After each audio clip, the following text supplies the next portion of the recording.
베드로전서 1장 3절 4절 말씀 보도록 하겠습니다.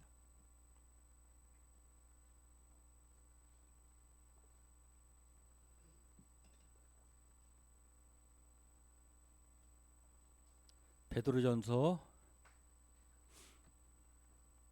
1장 3절 4절 말씀입니다. 우리 같이 읽도록 하겠습니다. 우리 주 예수 그리스도의 아버지 하나님을 찬송하리로다.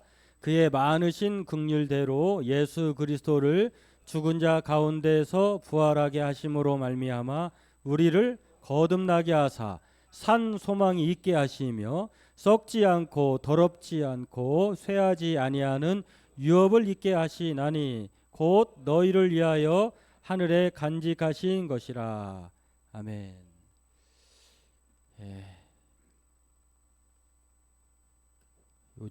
요즘에 우리 건물에 참 여러 가지 그 돌변 변수가 생겨가지고 밑에 이제 지하에 집을 공사해가지고 먼지가 엄청났어요. 그래서 공사하는 분들은 그렇게까지 청소 안 하잖아요. 뭐 어제 청소하느라고 뭐 먼지 다 제거했죠. 또 아침에는 세탁기를 틀었는데 세탁기 손잡이가 부러져가지고 거기서 물이 펑펑 나왔어요. 저나 저 집사람이나 아침부터 이제 물 세례를 받았는데 건물이 노후화돼서 어떤 때는 이 물을 틀으면 녹이 나와요. 참 그렇게 그런데도 불구하고 하나하나 뭐 고쳐 나가고 또 정비해 나가면 또 안정을 취하기도 합니다. 우리의 삶이 바로 그런 것 아닌가. 우리 살면서 매일 이 부활 같은 삶이 있으면 얼마나 좋겠어요. 매일 기쁘고 또 주님과 함께 하는 것 같은 그런 삶이 지속돼 가면 참 우리가 감사한데, 그러면서도 우리는 또 순간순간 잊어버릴 때가 왔는데 이 부활의 이 부활의 축제를 우리는 늘 그렇게 일상처럼 살았으면 좋겠다는 생각을 합니다. 예전처럼 이 부활이 많은 이제 시대의 변화에 따라서 축소되고 또 여러 가지 상황도 변화하고 그랬는데 그 의미는 변하지 않다는 것을 생각하면서 다시 한번 오늘 이 부활절을 맞이해서 이 당시 1세기 당시 골로새 지방에 살아가고 있는 이 성도들, 그리스도인 성도들을 나그네라고 칭하는데 그렇죠. 우리는 나그네죠. 우리는 이 세상에 언젠가는 떠나서 본향으로 가게 되죠.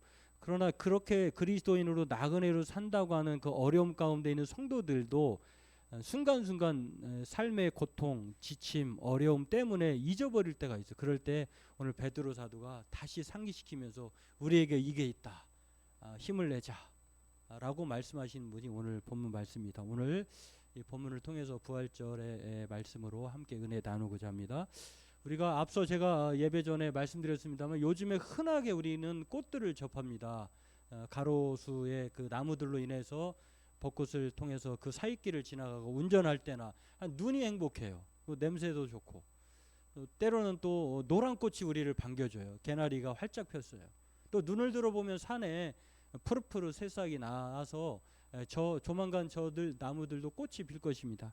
이렇게 우리는 이 꽃길을 지나면서 참 느끼는 감정을 저와 여러분들이 각각 갖게 될 것인데, 저는 그렇게 생각해요. 참 예쁘다, 참 좋다, 참 감사하다, 그런 생각을 합니다. 오늘 부활절인데요. 부활절에 우리가 가지고 있는 대표적인 추억은 부활절에 삶은 계란을 먹는 거예요. 왜 거기 그렇게 시작된지 모르지만 이 달걀이 부화돼 가지고 병아리가 태어난다라고 생각을 해서 그런 상징적인 의미로 그렇게 계란을 먹는 것이겠죠. 또 하나는 백합꽃을 장식해 가지고 꽃을 그렇게 하얗게 장식을 해서 기념하기도 합니다. 또는 예전에는 어르신들은 하얀 한복을 입고 부활절 새벽에 주님의 오심을 축하하면서 맞이했던 기억이 납니다. 그러나 그 기쁨은 오래가지 않죠. 그때뿐이에요. 그러나 우리는 쉽게 이러한 기쁨을 오래 간직하지도 못하는데, 오늘 우리가 읽은 베드로 사도는 그것뿐만 아니라 우리에게 하나님께서 우리에게 하나님을 알만한 모든 것들을 피조물을 통해서 보여주셨는데 우리는 그것을 알면서도 순간 잊어버릴 때가 많아요. 우리에게도 마찬가지. 우리는 늘 부활을 생각하고 또 부활을 믿는다고 하지만, 그러나 부활절 그 시간을 지나면 점점 더 희미해지게 기억하지 않게 됩니다. 그런데 우리가 쉽게 우리의 삶을 통해서 일상을 통해서 이 부활이 있다는 것을 알 수가 있어요. 자연의 섭리를 통해서. 한 알의 씨앗이 땅에 묻어져서 죽을 때에 비로소 그 씨앗이 많은 열매를 새 생명을 잉태하듯이 우리는 그것을 보면서 신기해하죠. 야, 어떻게 저렇게 죽어있는 씨앗이 땅에 묻어져서 생명으로 옮터날까? 또 우리는 잘 때 누구든지 자면서 그 다음날 아침에 거뜬히 일어나죠.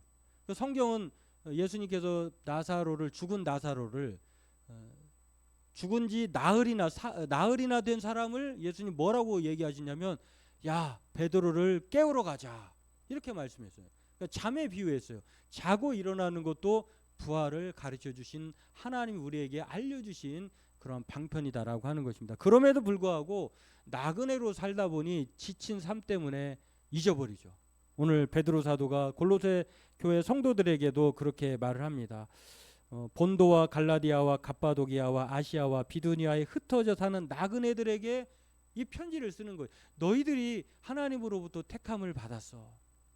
그럼에도 불구하고 신앙생활하기 참 어려운데 그런 가운데에 우리가 잊지 말아야 할 것이 있다라고 얘기하면서 나그네의 삶을 통해서 지친 사람들에게 오늘 본문을 소개합니다. 베드로는 사도 성도들을 한 사람 한 사람 가르쳐서 우리의 표현은 하나님이 택하셨다라고 하는 표현인지 하나님의 택하심은 한 사람 한 사람 주의 깊게 살펴보시고 부르신 것이에요. 그러니까 집단으로 부르신 것이 아니라 하나님은 여러분 한 사람 한 사람을 면밀하게 관찰하시고 또 두고 보셨다가 택하셨다라고 하는 것을 베드로 사도는 성도들에게 알려줍니다. 이게 택함 받았다고 하는 건 대단한 영광이에요. 특권이고 이 특권을 누리지 못하고 사는 나그네된 삶을 사는 성도들에게 하나님의 놀라움을 먼저 얘기합니다. 바울은 왜 우리가 하나님을 찬양해야 할지를 이유를 설명하면서 그래 하나님을 찬양할 이유가 있었구나라고 말하지 않고 결론부터 말해요. 그 결론의 시작은 우리 주 예수 그리스도의 아버지 하나님을 찬송하리로다 이렇게 말씀합니다. 하나님을 찬송할 것을 말씀하는데 그 정도로 나그네된 성도들이 빨리 알았으면 하는 내용을 소개하고 싶은 거예요. 우리가 하나님을 찬송해야 돼. 이러한 사실을 통해서 현재를 힘있게 살게 하고자 하는 의도가 오늘 본문에 나와 있다라고 하는 것입니다. 이 찬양하다고 하는 말의 헬라어의 뜻을 보니까요. 찬양을 받을 만한 축복받은 이런 뜻이에요. 그러니까 하나님의 입장에서는 하나님이 찬양을 받을 만한 분이시고 우리 입장에서는 축복받은 거예요. 그러니까 하나님은 우리에게 찬양받기 합당하신 분이고 우리는 하나님을 찬양할 만한 축복받은 존재다라고 하는데 그 의미가 오늘 본문에 나옵니다. 왜 우리가 하나님으로부터는 영광을 돌리고 찬양을 해야 되고 우리에게는 축복받은 일인가? 오늘 본문에는 두 단어로 나오는데 하나는 산소망이라고 하는 단어와 하나는 부활이라고 하는 단어예요. 사실은 이 다른 단어지만 의미는 같아요. 부활이 곧 산소망이고 산소망이 부활이에요. 이 부활과 산소망의 헬라어의 뜻을 합쳐서 보니까 살아있는 좋은 희망, 구원에 대한 확신 그런 뜻이에요.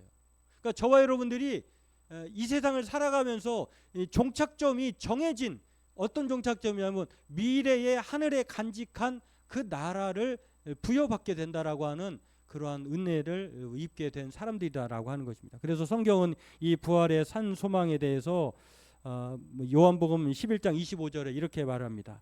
예수께서 이르시되 나는 부활이요 생명이니 나를 믿는 자는 죽어도 살겠고 무릇 살아서 믿는 자는 영원히 죽지 아니하리라. 그러니까 우리에게 부활이 산 소망이고 산 소망이 부활이라고 하는 이유, 우리가 이 세상을 살아가면서 꼭 단지 꽃길을 걸어가야지만이 꽃길 인생이네 이렇게 말하지 않고 비록 꽃길이 아니어도 삶이 좀 힘들고 지쳐도 내 마음대로 내 뜻대로 되지 않아도 이 부활 때문에 산소망 때문에 저와 여러분들의 삶의 길이 인생의 꽃길이다라고 말하고 있다고 하는 것입니다. 고린도전서 15장 49절에서 53절에도 바울은 이 부활장이라고 하는 말을 통해서 이렇게 말을 합니다. 우리가 흙에 속한 자의 형상을 입은 것 같이 또한 하늘에 속한 이의 형상을 입으리라. 형제들아 내가 이것을 말하노니 혈과 육은 하나님 나라를 이어받을 수 없고 또한 썩는 것이 썩지 아니한 것을 유업으로 받지 못하느니라. 보라 내가 너희에게 비밀을 말하노니 우리가 다 잠 잘 것이 아니요 마지막 나팔의 순식간에 호련히 다 변화되리니 나팔 소리가 나매 죽은 자들이 썩지 아니할 것으로 다시 살아나고 우리도 변화되리라. 이 썩을 것이 반드시 썩지 아니할 것을 입겠고 이 죽을 것이 썩지 아니함을 입으리로다. 우리가 오늘 사실 매일 성경의 본문은 요한복음 20장이에요. 요한복음 20장은 예수님의 첫 번째 부활을 말하는데 요한계시록 20장은 마지막 부활, 저와 여러분들의 마지막 부활의 모습이 거기에 나오거든요. 지금은 좀 가꿔야 좀 사람들이 예쁘다고 얘기를 해요. 몸을 관리해야 돼요. 그런데 이 마지막 부활 때 저와 여러분들이 하나님의 나라에 들어갈 때 우리의 몸은 지금의 몸이 아니에요. 신령한 몸이에요. 아직 우리의 몸이 호련히 변화돼요. 그 변화의 모습이 어떤 모습인지 모르지만 우리 모두 다 만족할 만한 몸이에요.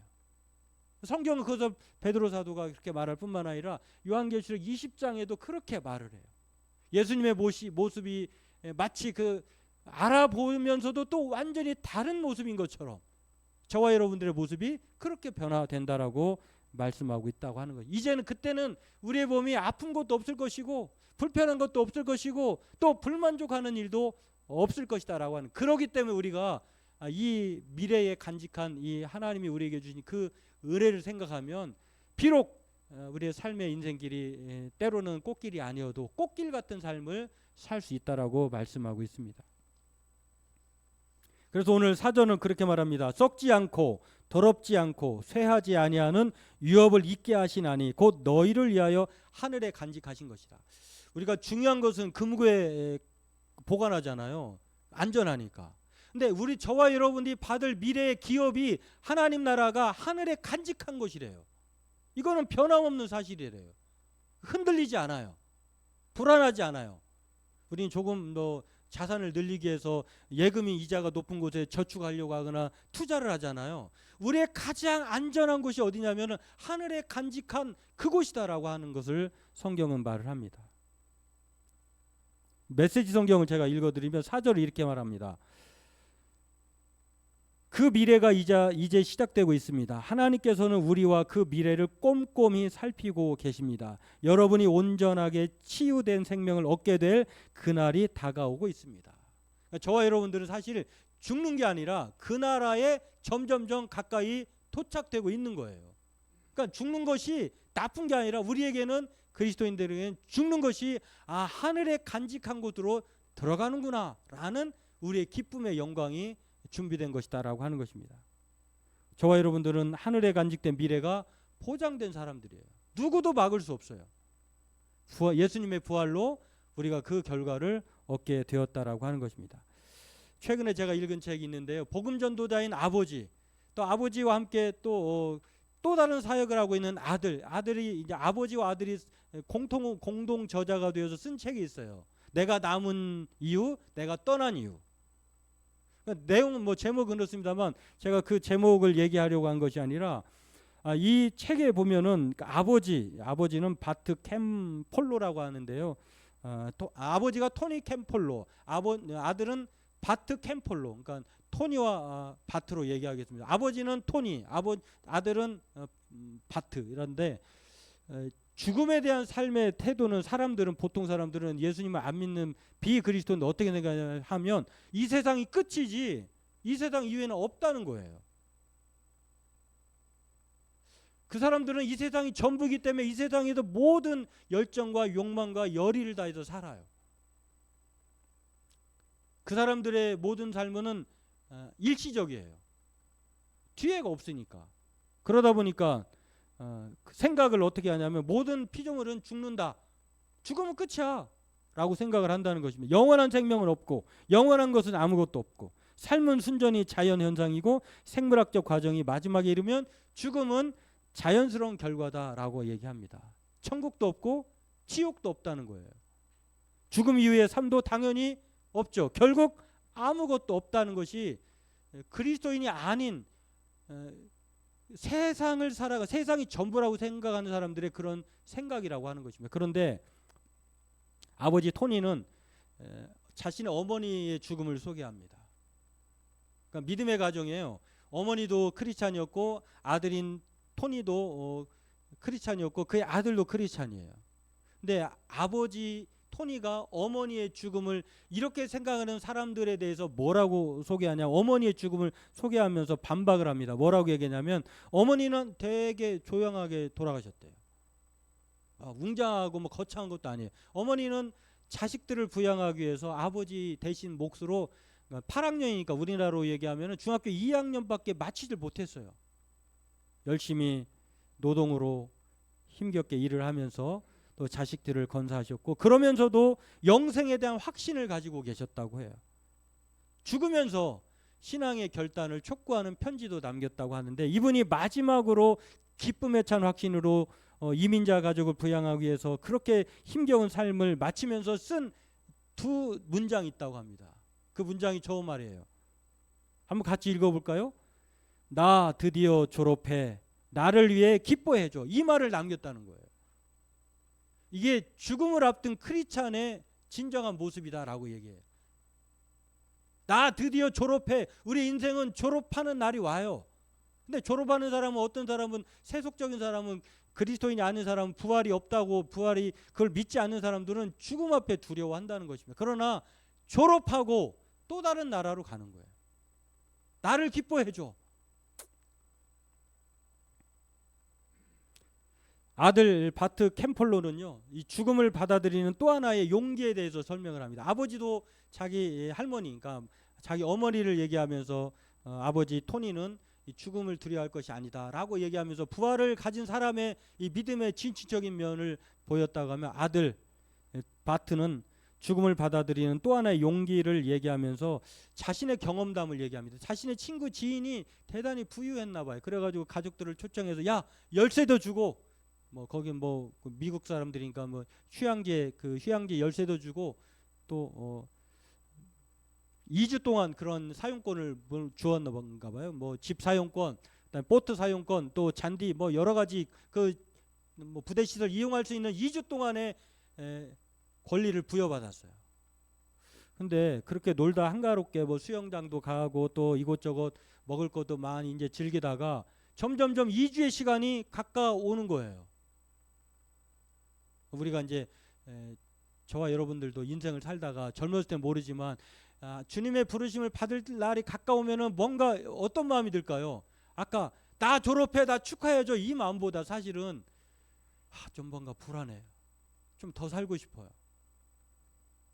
그래서 이 바트라고 하는 아들이 징징대기 시작합니다. 아니, 떠날 날이 다가오는데 나는 왜 이렇게 호화로운 생활을 하지 못할까? 피규어가 됐어요. 불공평하다고 생각합니다. 그래서 징징대기 시작합니다. 그런데 이 징징대는 이 바트라고 하는 이 아들에게 그 딸이 있었는데, 딸이 정신을 번쩍 들게 하는 말을 했다는 것입니다. 딸 미란다였는데요, 정신 차리게 하는 말이 이것입니다.